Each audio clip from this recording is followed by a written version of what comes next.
Good morning, everyone. We'll call to order the, we'll try to call to order the November meeting of the Portland Industrial Commission. Appreciate everybody coming today. Seems that we have a packed house for some reason. I'm not really sure what's going on, but I'm delighted that everyone's here, and rather than go around and recognize everyone individually, just I'll say thank you, everybody, for joining us today. I will recognize the fact that we have a new city attorney joining us, Mr. Solomon Ashby, and maybe if you could just say a couple things about yourself, I appreciate it. Thank you. I appreciate the opportunity to attend this morning. My name is Solomon Ashby. I'm a graduate of Isonoka High School. I attended the University of Wisconsin both for undergraduate and law school. I've had the opportunity of practicing first here in this city of Norfolk with Wilcox and Savage, and then went to Atlanta to practice for a number of years and returned most recently about 5 years ago to practice with the city of Suffolk. And I'm most appreciative of the opportunity to return and have the opportunity to represent my hometown. It is my hope and my pleasure to add my skill set to all the great things that Portsmouth has done and will continue to do moving forward. And I hope that I'm able to contribute to the great efforts you all have done thus far.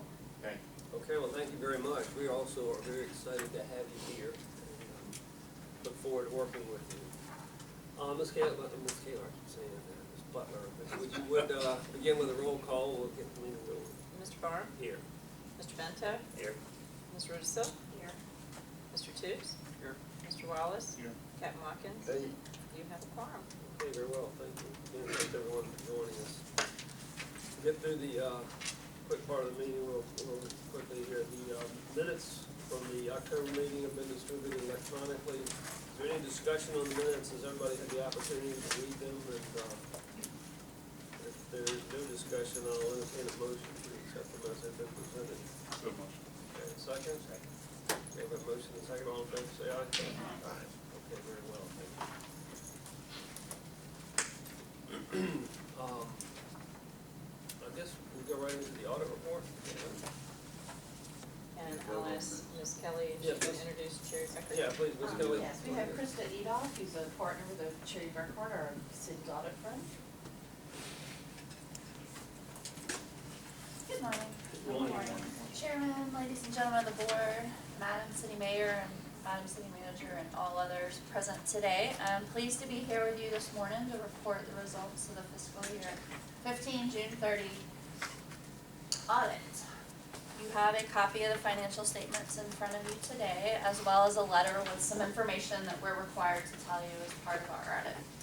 First, we were engaged to perform an audit not only of the financial statements, but of your compliance with laws and regulations. Such laws and regulations would be the legality of investments. You might have procurement laws, and then various others throughout the state of Virginia. In conducting our audit, we are required to gain an understanding of the internal control environment and those internal controls and processes that you have over financial reporting. To gain an understanding and to help us assess the risks throughout the audit, but not to actually issue a separate report on internal control. So those of you out in the public world that might be familiar with the SOX 404 internal control reporting, that's not applicable to governments, and we do not issue that type of report to you. So in conducting our audit, we do examine the material balances and transactions that you see in the financial report, essentially to determine that there's not a material misstatement to those financial statements that you see in front of you today. Sometimes throughout the course of an audit, we will propose an audit adjustment to make sure that those books are not materially misstated. If that were to occur, I would be required to report that to you. We did not propose any audit adjustments throughout the course of our audit. In addition, even though we're not required to test internal controls and issue a report to you, in assessing the internal control environment, if internal control deficiency were to pop up during our audit, again, we would be required to report that to you. I'm pleased to report that there is no internal control deficiencies reported during this audit.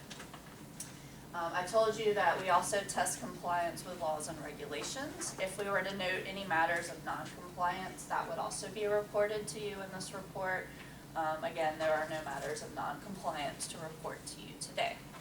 So with that, I am pleased to tell you that we did issue an unmodified opinion on both the financial statement audit and on your audit with compliance with laws and regulations. An unmodified opinion, it is accounting language, it is a clean opinion. It's the best opinion that you could hope for in an audit. With that does conclude the results of the audit. There are a few additional things I am required to tell you. In order to conduct an audit, we're required to be independent with regards to the Port and Industrial Commission. In remaining independent, that essentially means we have no family relationships or other relationships with members or staff that would cause us to have any bias in issuing our audit opinion. I've already told you that we did not propose any audit adjustments. There are occasions where an immaterial matter might pop up, such as an invoice would come in August that wasn't accrued at year end, and at some point of a small dollar we might decide that, oh, we're not going to record it this year, we'll let it go into next year because it's a small dollar and we do not feel it would be material and misleading in the financial statements. If something like that is to occur, I would be required to report that to you. I am pleased that we also did not have any of those type of adjustments. We call them past adjustments. If we were to have any disagreements with management or any difficulties in conducting the audit, I'd also be required to report that to you. I'm pleased to report that we did not have any of those matters.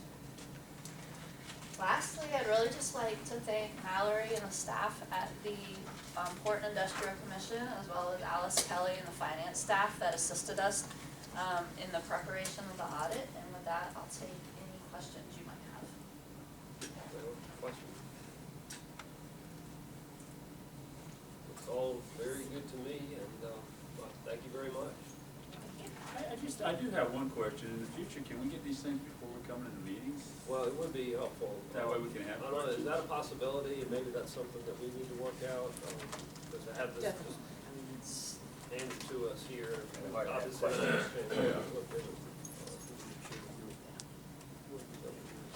Okay, yeah, well, Thank you. that's fine. Can't get any better than 8 bucks, can you? Thank you, guy, I appreciate that. That's a good idea. Thank you. Thank you. All right, thank you very much.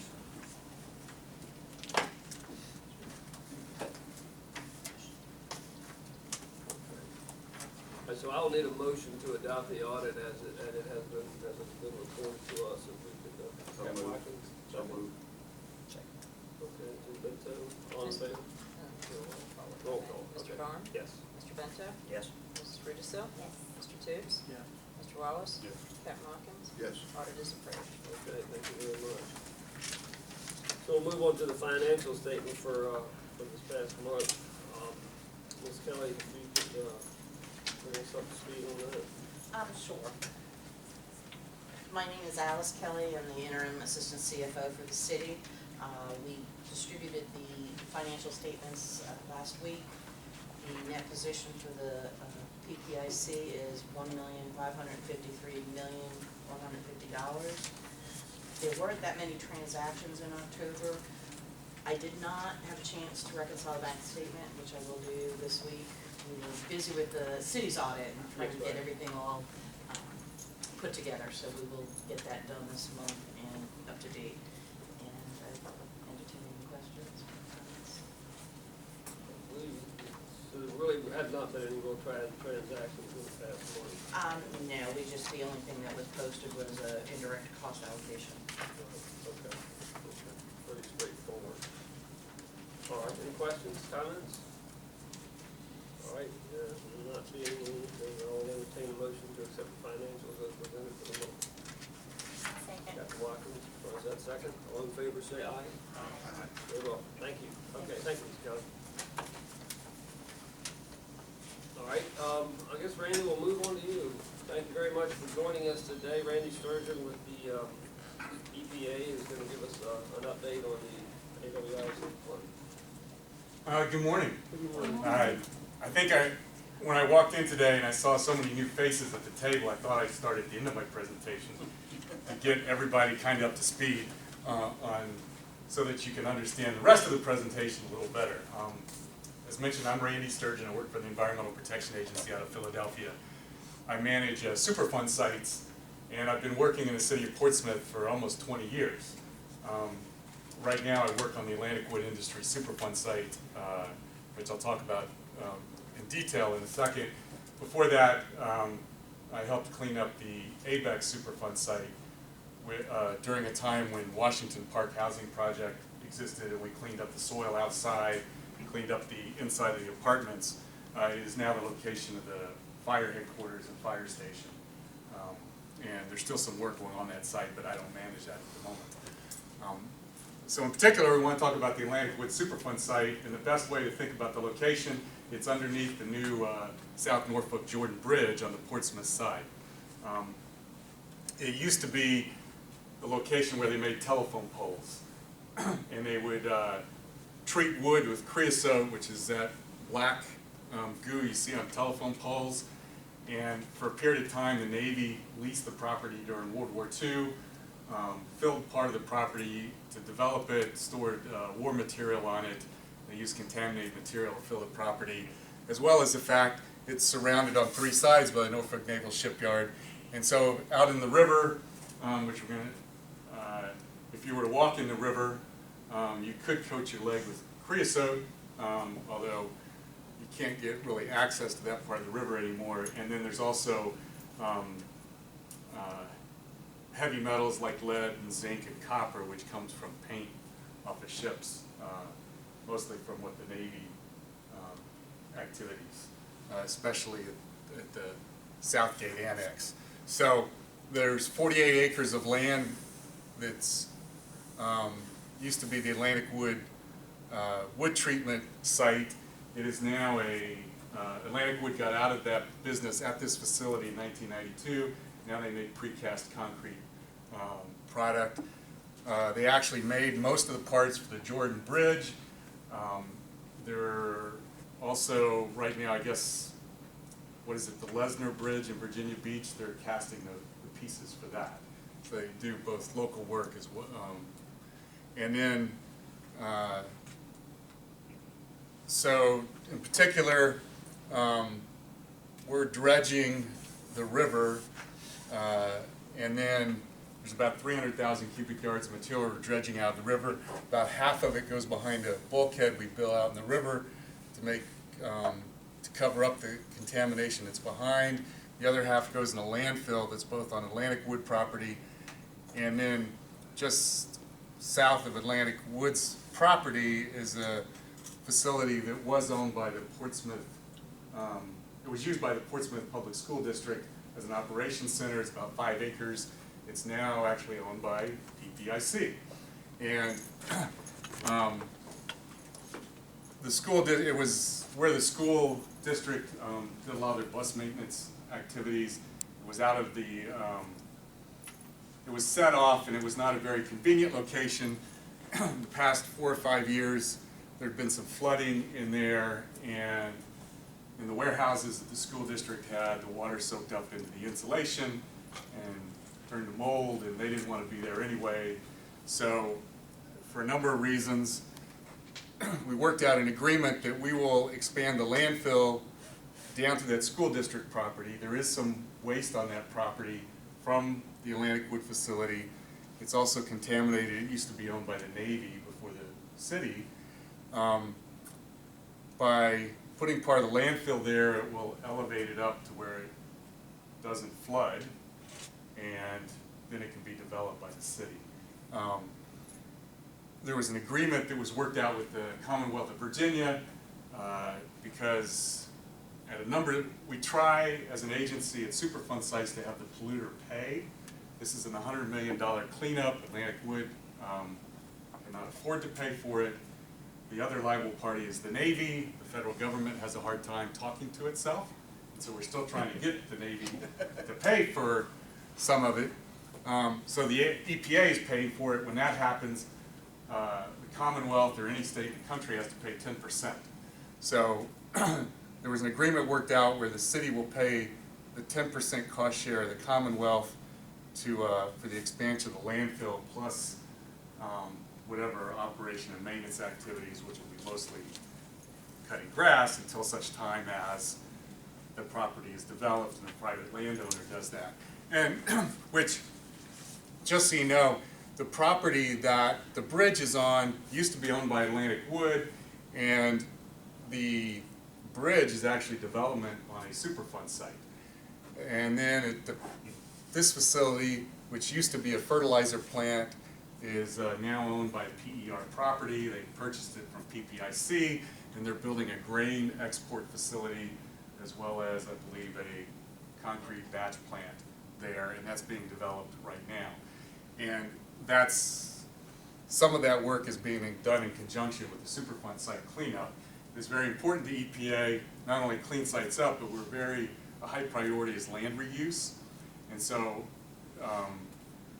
just like we were involved with the city in helping get the new fire station built, I've been working with the Economic Development Department, I think almost day one in 2004, since I've been out here, and in particular for a number of years with Mallory, to be a resource for to facilitate opportunities for redevelopment. And so that, you know, it's in the real estate industry, it's become more common for people to buy contaminated property and redevelopment, trusting that EPA will not come after them if they take certain steps. And so the bridge company actually purchased about 7 acres of the Superfund site, conducted part of the cleanup on the land they owned, and PER is, for instance, this new land, part of the new land that we're making will end up under the ownership of PER, and they'll conduct the operation and maintenance as well as being able to use that new land as part of their operation. So there's a number of things that go hand in hand. So that's kind of the background. And I want to give the current status. I'll go back to the beginning.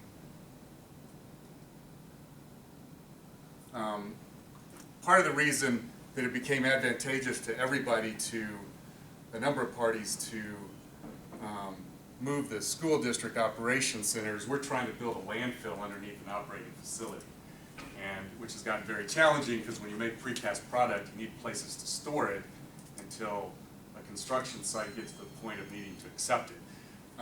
So, for instance, Atlantic Wood is storing, like I think that goes to the Lesnar Bridge. It's about 160 feet long, and so this is actually at the former school district property, which is now owned by PPIC. And once we get the landfill built at Atlantic Wood, we'll move all this operation back on top of that section of the landfill and expand the landfill over this piece of property. So it's been very helpful to EPA for this agreement to have worked out, because it gave us a place to a way to allow the cleanup without having to shut down Atlantic Wood or incur huge expenses of moving them elsewhere. I was last here, I believe, in March 24th, back in the springtime. My statement at that time was dredging was to start soon. Just to give you an idea, this part behind, that's our bulkhead. There's about 6 acres of river that were behind the bulkhead that was pumped out. We were getting ready to dredge. My statement today is the goo is going. And the goo must go is Elizabeth River Project's tagline, and there's a lot of goo here. In fact, we've got about 40% of the goo gone out of the river at the moment. We dredge it out of the river, put it into barges, take it over next to the bulkhead, put it into a machine that mixes it up with cement, but first it filters out the debris. As you get an idea, there's all kinds of things we find when we dredge in the bottom of the river around here. And if you look at historical photos, it's actually not surprising we find that. And some of this, I'm sure, even remains from the old Jordan Bridge.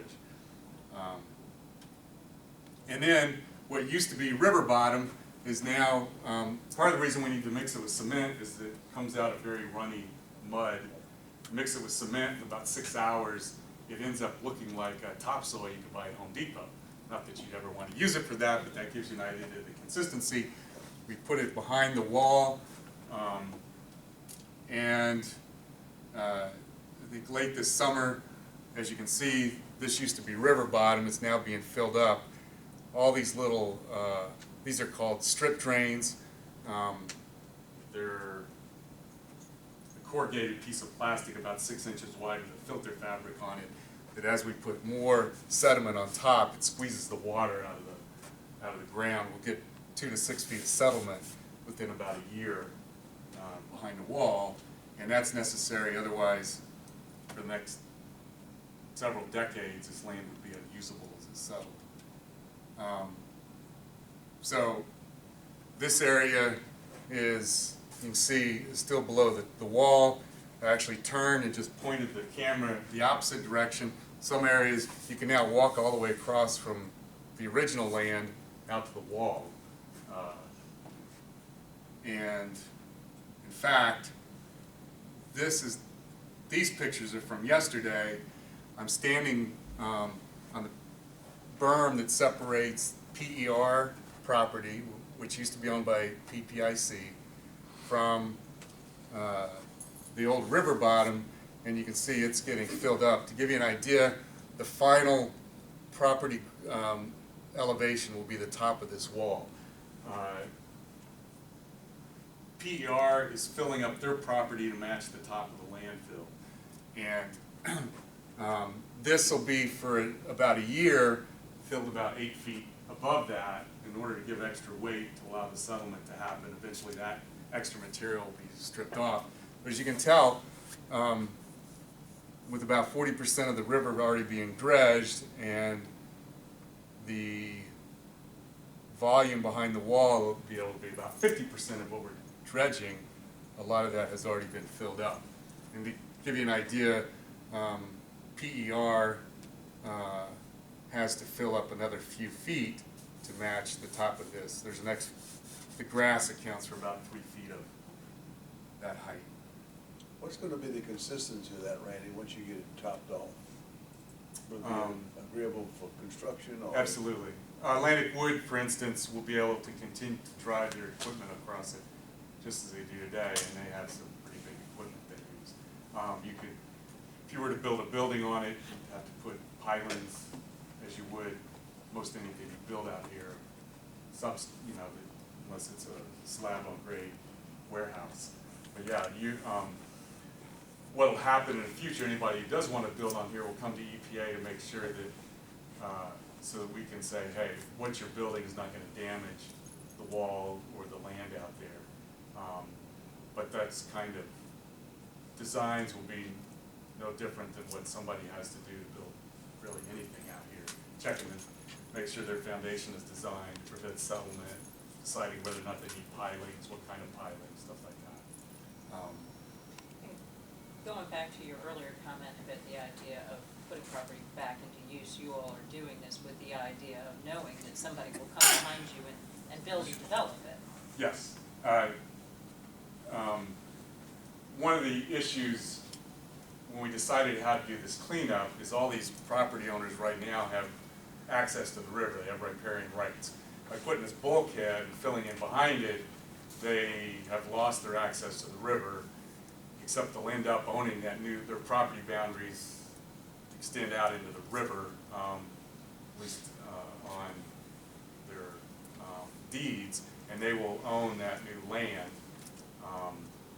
And so part of that will be owned by Atlantic Wood, part by the South Norfolk Jordan Bridge, part by Dwight Dixon, and part by PER. But yes, this stuff, because of the cement that's stirred into it, is sets up pretty firm, and it'll be very usable. What kind of timeline are you looking at, Randy, before it could actually be developed? I expect to be done with the in-water work next summer. So all the dredging will be done sometime next summer. We have to, because this firm material is placed on really soft sediments that were existing in the river before, we end up surcharging about putting an extra 8 feet of sediments on top of here to add weight to squeeze the water out of the existing sediments. That'll sit out there for about a year, and then that whatever doesn't sink in will strip off to this current elevation and put a cover on top of it to separate whoever's on top using the property from the contaminated material underneath. And so I expect that whole process to take another year. So summer of 2017, we should be done with the settlement, if not before that. And then probably spring of 18, it'll be ready to use. How much of the river did you fill in? 6 acres. Why?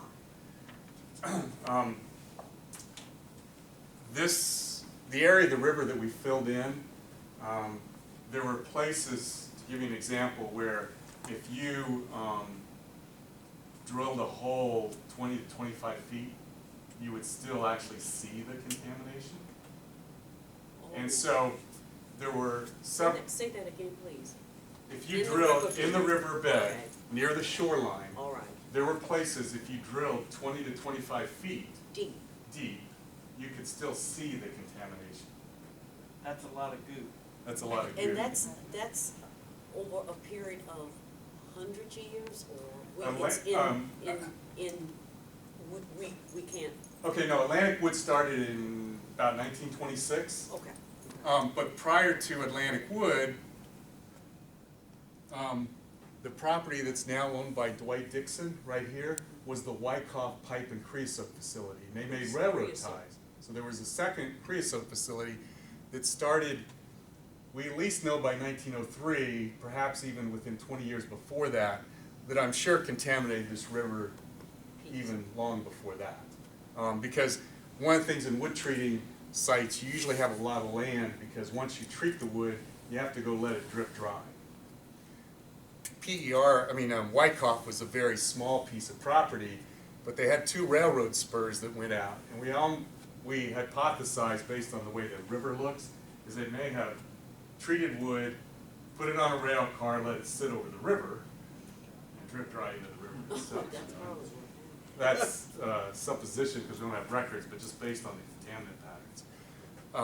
So the river is, and on top of that, then about 60% of the sediments we have to dredge are full of heavy metals from the Navy, from their ship maintenance activities. So when we decided, we looked at an option that would have kept all 6 acres as river, but it would have involved building this bulkhead right along the riverbank to allow us to dig up those 20, 30 feet.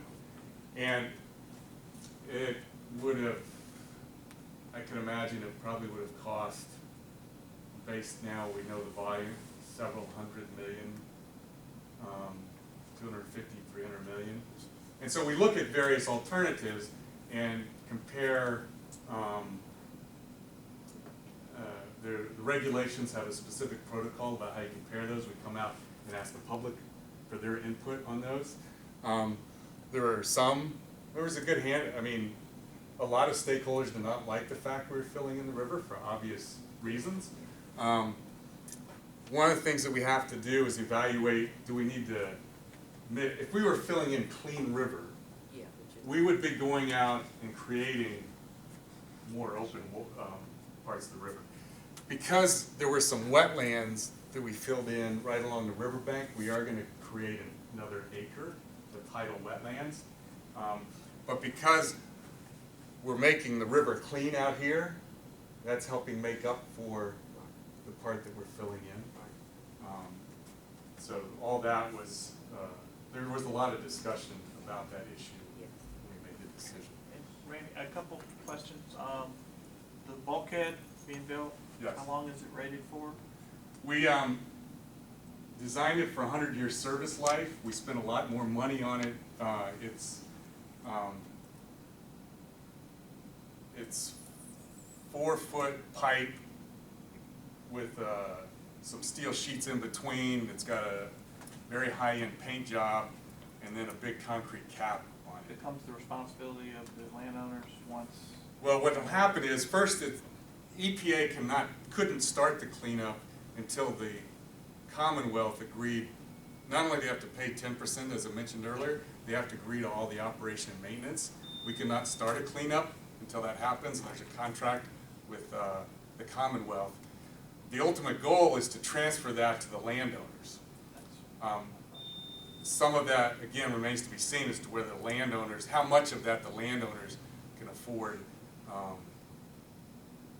to pick up.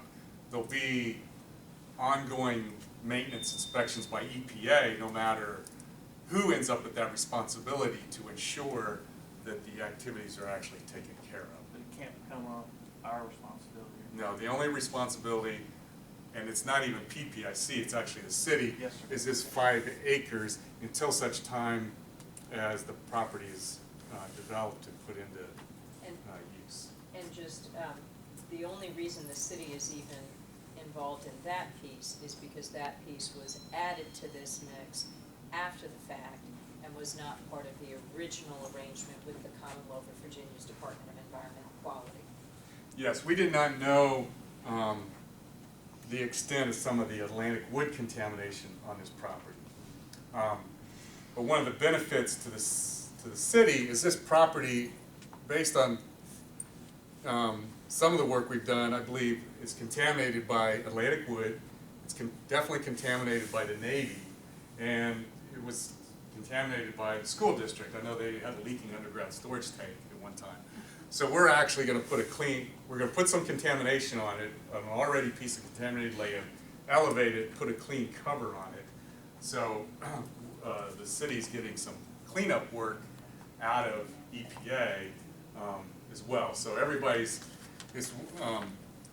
putting something into this site, and everybody's getting some benefit out of it. And more importantly, this body ends up with a 5 or 6 acre piece of developable property, for industrial redevelopment, a brownfield site. Yes. And that's why we're not asking for any rent or anything.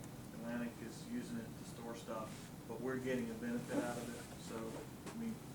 Well, and furthermore, we, PPIC, actually gave EPA rights to use the property however they see fit. So that's part of how all Yes. this It's is. not Okay. actually PPIC granting Atlantic Woods access to store property, it's EPA. But we're getting a But benefit yes. overall, yes. Yeah, so it became a win-win-win-win-win for a number of different stakeholders. And it took a lot of work on the part of PPIC and the city, because there were some legal agreements between the city and the Commonwealth whereby the city agreed to do some of the maintenance until such a time as the land's transferred, and the city agreed to pay the Commonwealth a 10% cost share once the property, I believe, is sold. Right. So there wasn't any upfront cost, funds transferred from the city to the Commonwealth. If there are, I know because of a number of folks at this table, your predecessors worked on this, but if you want more details about this particular topic or anything related to the site, I'm very happy to spend time, talk, give tours, whatever, to anybody that needs more detail.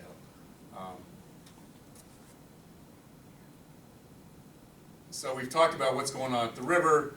Just to give you an idea, there's a lot of work that's going on at the PER property.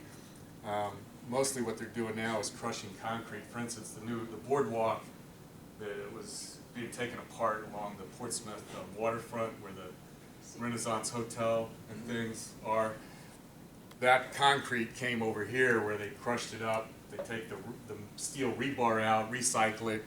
These are piles of crushed concrete, and they're actually using that to fill their land up to match the same elevation as a Superfund site, and then based on the fact that a lot of it is taken off-site in dump trucks, I'm sure they're selling it as well.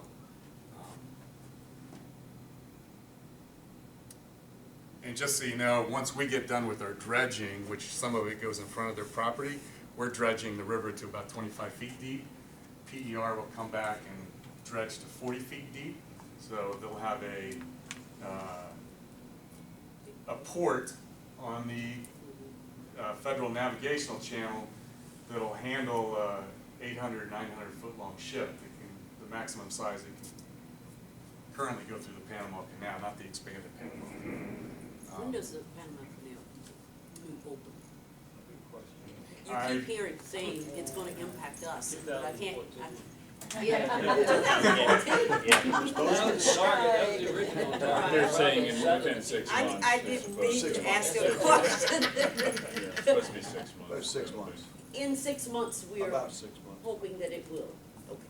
That's why I hesitated to answer, because I'm thinking, well, maybe Well, it already did. everybody else knows. But you guys know that way better than I do right now. In 6 months. Got a Okay. big leak now. Yeah. Okay.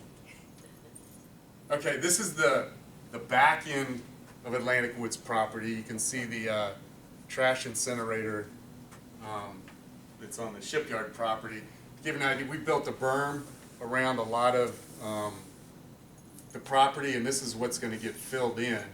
These are some of the treated sediments from the river. This will eventually get filled in. I originally thought it would come up to this height. We just put in a new section of the berm, and it's not going to be this high. That just gives you an idea. This will come slope. This is about a 5 foot high berm, and it'll get sloped up in the middle so that water can drain off. The elevation of the school district property will not be quite as, I should say the PPIC property, not quite as high as that. A lot of this, because we're using a lot of the excess sediments to surcharge what's at the river, it won't be until that, till a year after the dredging is done before a lot of that sediment gets shipped back here to make the landfill. But we're preparing for that, and obviously we've got some that's come back already. Because we need to, this is a PPIC property, that's the property boundary. I took the pictures you just saw from this elevated area right here. Atlantic Wood makes concrete product in these forms that are running right here. We're moving those forms on top of this elevated area to allow them to continue to produce product while we fill this. Then this will actually be the permanent location for some of their forms. Once we finish this area where they're storing concrete product will get moved back on top, and then we'll construct the landfill on the city property. And we've had to do some redesign work. Atlantic Wood, couple things just for everybody's knowledge. Burton's Point Road runs between two halves of Atlantic Wood and runs out to the Bain Brothers property, their facility down here. Burton's Point Road is built on railroad property. This it's a 60-foot wide railroad property. The city owns a 60-foot wide strip of land here, but the road, which was, I think, originally built by the railroad, is not on city property. There's Atlantic Wood drives back and forth across this as if this was all one property. And if you go out there today, there's you have to be careful, especially after it rained and you can't see how deep the potholes are as you drive. But it's kind of like no man's land as they drive these big gantry cranes. And while we build this, we started realizing that because of some of the utility poles and, I mean, you can't even, there's no longer stripes on the road. And it's hard to tell where the sides of the road are. Because of a bunch of safety issues we were concerned about, that we couldn't, when there's a ship, like a couple aircraft carriers, a lot of sailors park over here, walk down the road, then you've got traffic from the shipyard and Bain Brothers coming up and down this road, and then you got heavy off-road equipment moving it back and forth. We ended up having to shrink this landfill a little bit to put another ramp in an area that they can load product off the roadway in order to build this thing and keep everybody safe in the process. So there'll be Atlantic Wood will be able to cross in one spot, basically run a circle around here, and have about 10 acres of storage on top. And the city's engineering department is working with a consultant to evaluate this area, Burton's Point Road. And now I've exhausted everything I know about that study, but James Wright is working with a group for some of that. Yeah, it's Parsons Brinkhoff. Right now there is no, for instance, storm sewer along Burton's Point Road. And the way I look at it, currently Atlantic Wood ends up being like the neighborhood stormwater pond. Because we're then filling it in, all this drainage, which would normally stay on Atlantic Wood, we're not pushing it off to the street. We're going to have a pipe within the landfill that takes the water to a ditch up here and out to the normal discharge point for Atlantic Wood. So the city's just looking at what do we need to do about the street itself. And we're building a retaining wall about 30 feet off the property line, which allows us to build the landfill while there's still issues being worked out on the street, and then we'll figure out what to do with that area right here. Just so you know, Verizon, right now Atlantic Wood only has DSL, if you can still remember that, and I guess Bain Brothers as well. Verizon is in the process of putting fiber optic down the street. So it's like when I still can't understand how people run a business on DSL, but and then this will be elevated as well, and there'll be an entrance off of Burton's Point Road. I know that there have been some discussions, I believe, between the railroad property and the city about switching properties. The reason I get involved in some of that, is that I've always told Atlantic Wood, this has kind of been no man's land, but as we've been building this landfill, we've had a lot of discussions with the city and the railroad because I need access to the property, and I'm kind of shining a light on this area. And I'm trying not to have the unintended consequence of somebody saying to Atlantic Wood, you can no longer cross the property with your gantry crane and therefore really mess up their business. So, and I think that's a historical photo in case we needed it, and that's it. Very good. So the big message is we're about 40% done with the dredging. The dredging should be done next summer. A year to let the land at the waterfront settle. Then we'll scrape off the top, finish the landfill at the back, with the last part being the city piece of that, because that's where Atlantic Wood's storing material while we build on their property. Randy, I've been through this thing since PER even proposed to take on that property, and I just wanted to say thank you for your presentations. I don't know that I've sat through better and more informative presentations than you did. And you really explain things to us, and really appreciate. When I drive out there, I can see what you've talked about in these meetings. So thank you so much for over the years keeping us up like that. I really appreciate it. You're welcome. Thank you. And like I say, I know some of you in some very important roles in the city are new. Any questions, any tours, any meetings, I come to your office, whatever you need. And not necessarily now, you may not have a question now, but if any time while we're out here, it's important to the agency, important to me personally to coordinate with various stakeholders. Like I say, we're spending an awful lot of taxpayers' money at this site, and we're trying to get I'm trying to get the biggest benefit to society out of this. And we look at land use as a local issue. And so whatever facilitation I can to allow local stakeholders to use the land in the most beneficial way, it might as well everybody benefit from the federal government's money, since it all came out of our pocket at some point. We try to do.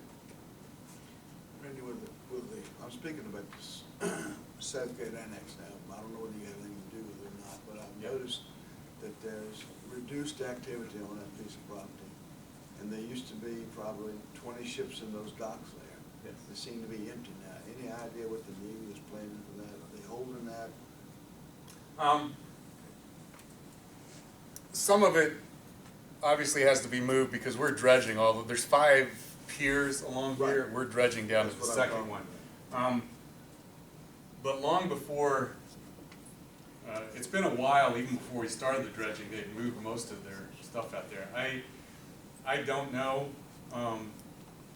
long-term use. I know that during storms, even though they don't have historical vessels in mothballs there, during storms, it's a great shelter location.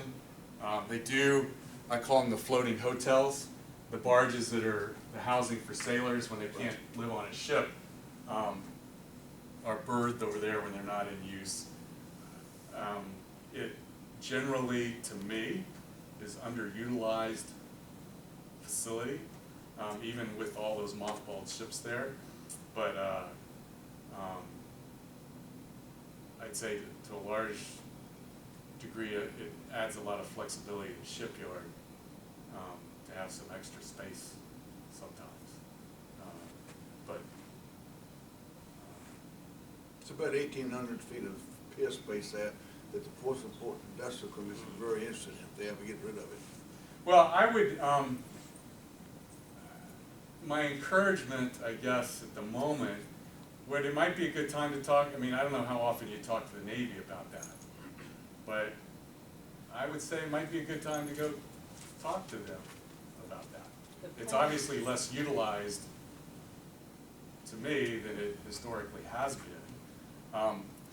Just so you know, a lot of this area becomes fills up with cars, like when we had 2 aircraft carriers in there.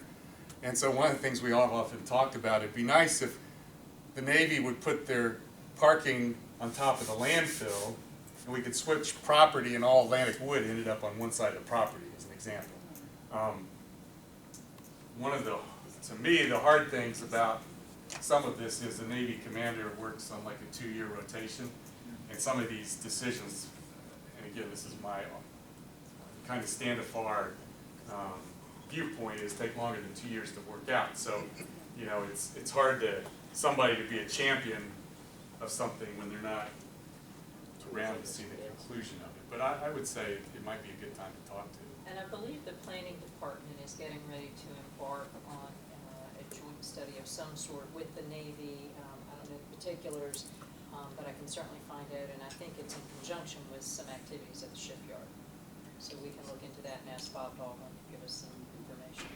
Yeah, I think it would be nice just to stay in front of the Navy on that piece of property there, just to let them know that we are interested in it. Really unfortunate that you can't push these things along when they're in a 2-year rotation. It's almost like a never-ending cycle there. But we should stay in front of them about that anymore. Thank you. Okay, thank you. Any other questions for Randy? Always appreciated to get those updates. Thank you very much. You're welcome. I guess while we're still on old business, do you want to, I guess we'll go ahead with your talking about the travel expenses. Sure, I've got just 2 or 3 slides I can share with you on that. At last month's meeting, we had, you all had some discussions about the ideas of economic development staff traveling with the Port Authority and the Alliance to do different marketing relative to maritime business. And I believe a suggestion was made that you all help, because right now, given the budget constraints of the city, rightly so, there's an across-the-board citywide moratorium on traveling out of the Commonwealth.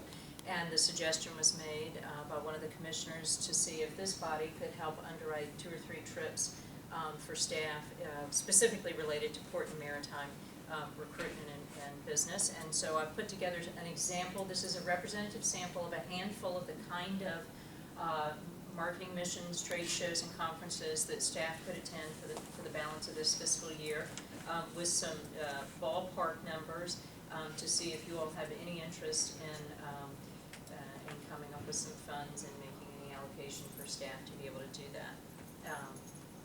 So with that, this is an example.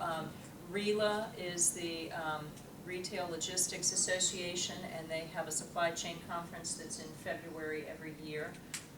There's the Trans-Pacific Maritime TPM Conference that one of your commissioners highly recommended and attends at the last month's meeting, which is also a February, March, overlaps the end of February, and that's on the West Coast this year. Well, obviously, Trans-Pacific, it's on the West Coast, I believe, every year. The Port Authority will be participating in the Georgia Logistics Summit in April, which they have found to be a beneficial show. And then there's an international show in Spain that is the Liege Shipbuilding and Maritime Industry Expo in Spain in May that the Hampton Roads Economic Development Alliance is considering participating in.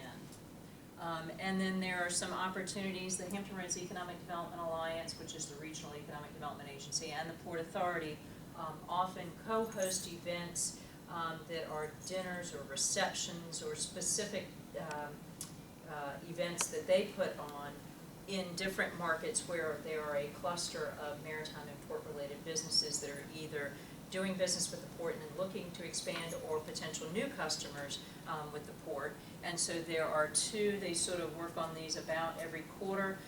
First quarter, they're contemplating either going to New York or Chicago. And then they're looking second quarter to go to Atlanta. And again, these would be receptions or dinners. Sometimes they're held in conjunction with a major sporting event to try and get those prospects to an event where they can network with the Port Authority, the Hampton Roads Alliance, and on and off over the years this department has gone and participated in this. So these are just examples of different shows and or marketing events that we could participate in. These are, I consulted with my colleague who does all of the bookkeeping for our department, and generally speaking, we didn't actually sit down and go through registrations in hotels and airfare, because all of that changes on a daily basis. But generally speaking, to do a trade show, a domestic one, by the time you add up all of that, could be, max $2,000. International, because of the expense of overseas, and often it's a little bit longer, is a little bit more. And then these individual events, whether it's 2 nights in Atlanta or 2 nights in New York, again, it just depends on, airfare and hotel. Obviously, we book everything as far in advance as possible, but you've got some fluctuations there. So that just sort of gives you an idea. I'm not suggesting that you all give consideration to underwriting every one of these. I'm just suggesting, you see the kind of things we could do, and maybe you all give consideration to saying, here's a dollar amount, and go pick 2 or 3 of these, and over the course of January through July, the balance of the fiscal year, staff go and work your magic and partner with the port, partner with the Hampton Roads Economic Development Alliance, and in some instances, Virginia Economic Development Partnership, so that we can be at the table.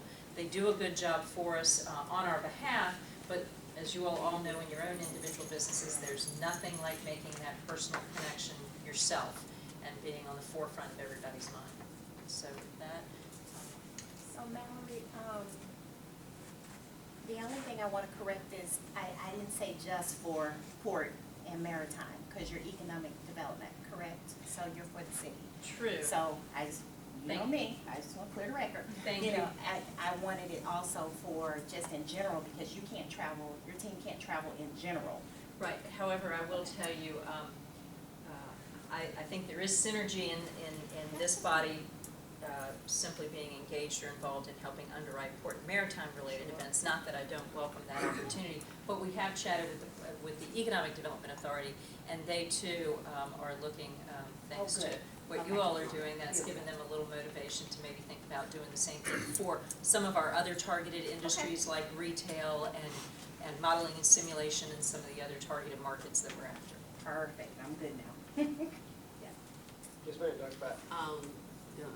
Mr. Chair, I think that as we're already in the midst of our budget process for 2017, Right. and during this process, we are really reviewing, reflecting, and refocusing. So we're really debbing down, looking at, and we'll continue to look at all aspects of all departments, all budgets. What I would recommend is that my team, which includes Mrs. Butler, look at, as Commissioner indicated, not just at these, look at broad spectrum of what in 2017 16, we really want to be engaged and think are absolutely necessary for us to continue to build economic growth. And then from there, come back both to you and to the EPA to say, here is what we recommended, here are the anticipated costs. No, I agree with that. And I think often, if you look at this from both sides of the spectrum, maybe if you continuously hit the same groups from both sides, EDA and EPIC, then that would be a more effective way of doing it. And certainly after the city looks at the budget and we see what we feel like we need to do, then maybe we and EDA can get together and come up with a pooled amount of money to target these events. Right. And then in the last part of well, January through the last part of our fiscal year, we can even look at what we may be able to contribute to. So I may ask if we could come back. Absolutely, I think that sounds good to me. I'm not ready just to write a check this Not at all. morning and, We're not asking you to at this point. Right, okay, well, that's good. The city is still looking at putting some money forth, and we can certainly wait to see what happens there. I do have a question though, There's things in first quarter though, we're in November, we're in the holiday time, so at what point though, Mallory, I'm gonna put you on the spot, do you really need to make sure your registrations are in though? There's a few really good things though coming up in Q1. February. Okay. I'm saying the February ones that Right. you brought. Everything that was in Q1, you really do need to talk about, because you have holiday coming up. We're only having one more meeting, so I also don't want Mallory to have to come back and jump through a bunch of hoops. We haven't done a lot, so why can't we move at least by next month on something, for her to at least get her registrations in? Am I making sense? You're kind of giving me a look. No, Am I I making agree. sense? No, Okay. I'm good. I agree with you Okay. totally. You know what I mean? I'm We like, have to do it because there's gonna be let's do limited space at a something. lot of these things Yeah. too, especially if you're planning on being an exhibitor, there's limited space in these Well, things. And And TPM is one I of doubt those. though we would be an exhibitor at this point. I think we would do prearranged appointments and go ahead versus getting to be an exhibitor at this point. but whatever, you To have stuff attend. in Q1. Right. So we need to, at least I think by December meeting, we need to be voting on some monies. When is your December meeting? Well, that was one of the That best was on items, the next that's whether or not we meet in December, because it's actually the Tuesday before Christmas. So, we actually had that on the 22nd. agenda here. That week I'm here. Well, we can meet again, but I guess my first question, and I agree with you, Von Schett, but as far as, Mallory and your department, are you prepared to effectively go out as early as February and?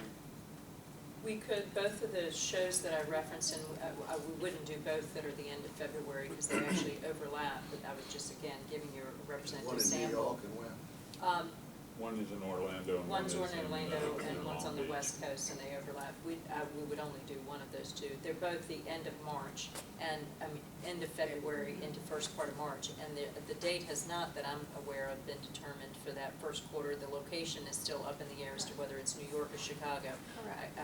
I'd be hard pressed to think it's gonna be January. I bet it's gonna be February or March when it's a little warmer in both those communities. So I think we have time if we were to come back in January and to say definitively, these are the ones, or these are the ones that the city has evaluated and is gonna see if they've got some funds for, and these are the ones that are outstanding that would like to do, that would look to you all to augment.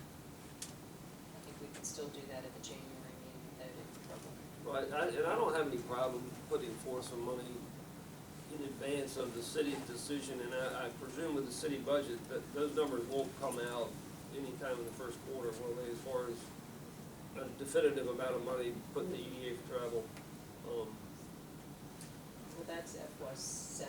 Yeah, we're 17. dealing with the 17 budget. Yeah, okay, We're not the so it's 16. nothing in the 16 budget, so It's whatever. nothing in the 16 budget right now that I'm aware of, but I will get with Mrs. Butler to look specifically at her budget and to look, as to what we could do to support some effort toward, Okay. Toward travel as we move to the close of the fiscal year and start a new Okay, so July there's a 1. possibility that the city could chip in a bit if Chip we in a were to bit. say that we can. Right, and you will support him. Right, okay, so then those, So we'll come back in January with we that. can talk about that in January, then. Okay. Okay, and still get there in time. Yep. All right, good, that's the direction to be going in, very well. All right, I appreciate that. I guess. So that'll come on January's agenda? Yes. Yes. Okay, Mhm. great. We'll be back on January's agenda. New business, before we get too much farther along, I just wanted to check and see, Laura, if you had anything from the BPA to bring forward to us. We're at the close of our peak season, and we had some great volumes in October. We were up about 8.5% and did our largest volumes ever at 233,000 TEUs in 1 month. So I think that's 10 consecutive months of over 200,000 TEUs. I got a question. Were any empties counted into that? Yes. How much of that was empties? I can find that out for you. Because we just didn't see the peak coming in through here. Yeah, I mean, it's been steadily, up for quite I some mean, time. volume has been up on containers, but not actually on loaded containers. Right.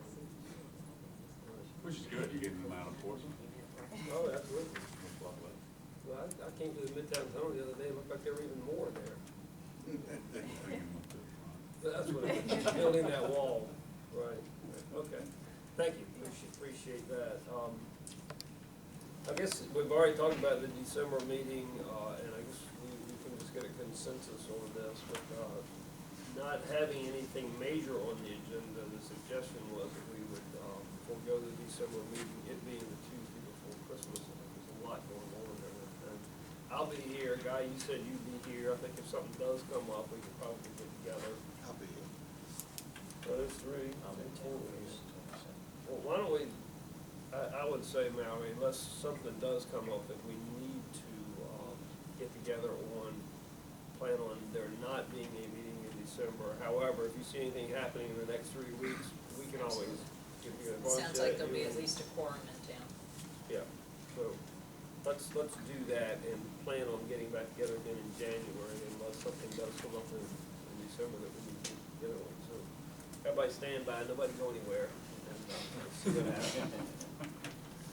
Okay, good. Is there any other new business to be brought forth? We do have, I think, an item for a closed meeting, so. I do have one piece. Okay.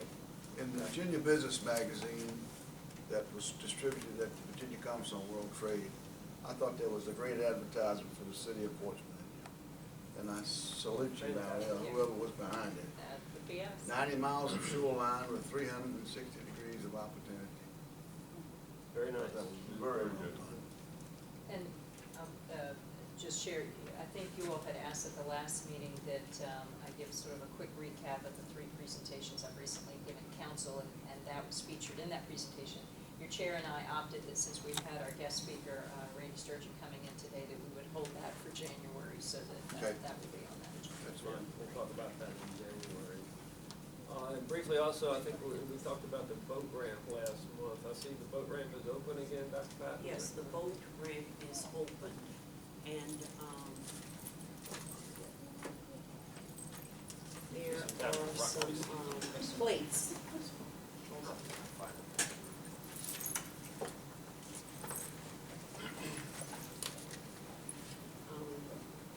I'm about to see Mr. Moody's favorite, City Park Fishing Pier is what,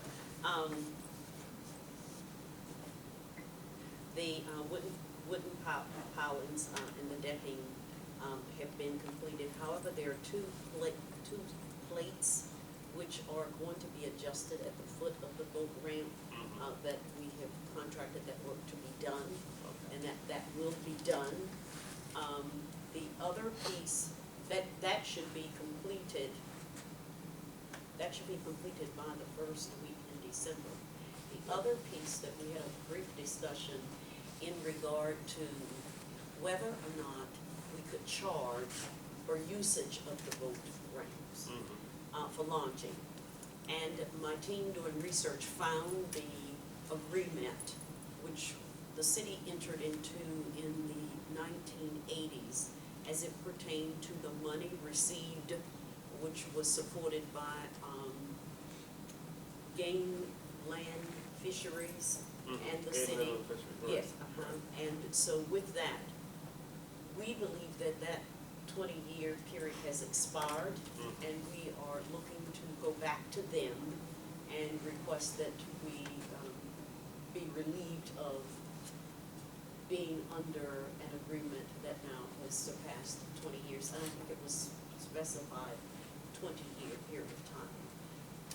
Probably no one had looked at it since we entered into it, so we'll be getting with our legal, letting them see the documents we found in the files. Right. And then apprising council and move forward if such requests for us to be released from that is So deemed being appropriate. released from that will give the city the ability to charge? for Yes, these? it will, Okay. yeah. And as it stands right now, we do not have that ability? No, we do not have that ability. Okay. Right, and there are other municipal programs around the region that do charge.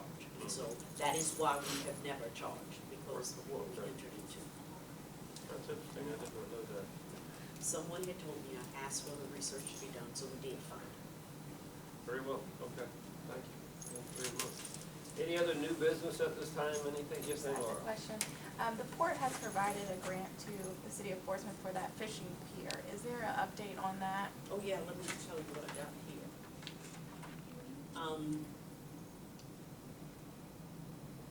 We're, one of our civil annual service consultants is providing the design of this project. The project design includes obtaining a joint permit with the United States Army Corps of Engineers and the Department of Environmental Quality and Virginia Marine Resource Commission, which we must all have their certifications before we can do anything. And the design is ongoing. The initial, there are some communication issues with the recent turnover. I'm just reading of persons who had been a part of this project that may have left some of these agencies, but we're moving forward on the design. Okay, Thank you. moving forward. Laura, doesn't the Port Authority afford other communities grants like this? Yes, so every year we have $1 million to give away to communities. So that's usually divided up between all of the communities that apply for it. So they didn't just single out Portsmouth and say, we want to Oh, put no. you a fishing pier in? No. Now, when does it come open for those applicants? What part of the Right, year? so in February, we'll have a meeting where communities can come to us and present their projects. And then in March, those applications are due, actually March 1st. And then we'll make a decision at our May board meeting. Okay, could you make sure at the January meeting Yes, we talk about it? definitely. And I can present something for Yeah, I you. think also we need, if you could remind us again about the guidelines for that, what benefits the municipality will obtain from it. I think that had something to do with public expenditure or whatever. Yes, it has to be some type of commerce for the city, and you only have to match 25% of the funds that we give you. Perhaps put a presentation on the January agenda, and we'll also see if Then the I'll- city engineer can join us for that. And then I'll also have Parks and Recreation person also, because we want to go after every dime we can go after, wherever it is, if it falls within the confines of our work. Absolutely. Okay, great. That's another item for January. Fantastic. Okay. If there's nothing else, for the open business of the meeting, we do have one item for the closed agenda. So at this point, I will declare the regular meeting completed, and we will, entertain a motion to go into closed session. The resolution of intent to meet in closed meeting, whereas the Virginia Freedom of Information Act provides that the Board of Commissioners may hold closed meetings for certain purposes set forth in paragraph 2.2-3711A of the Code of Virginia of 1950 as amended code, and whereas the board desires to enter into a closed meeting for the purposes as set forth below, and whereas in compliance with the requirement of the code, the topics to be discussed are set forth below in the subparagraphs of paragraph 2.2-3711A, authorizing discussion of the topics in closed session are set forth in parentheses after each topic. Now therefore be it resolved that in compliance with the Freedom of Information Act and the above referenced section of code, the Board of Commissioners shall meet in closed meeting on November 24th, 2015 for the purpose of discussing acquisition or disposition of publicly held real property where discussion in an open meeting would adversely affect the bargaining position or negotiating strategy of the public body, 3930 Burton's Point Road. Okay, Okay, so we have a resolution, I need a first and a second for moving. Okay, Mr. Wiles and Captain Watkins. Roll call? Mr. Barr? Yes. Mr. Bento? Yes. Mrs. Rudisill? Yes. Mr. Tubes? Yes. Mr. Wallace? Yes.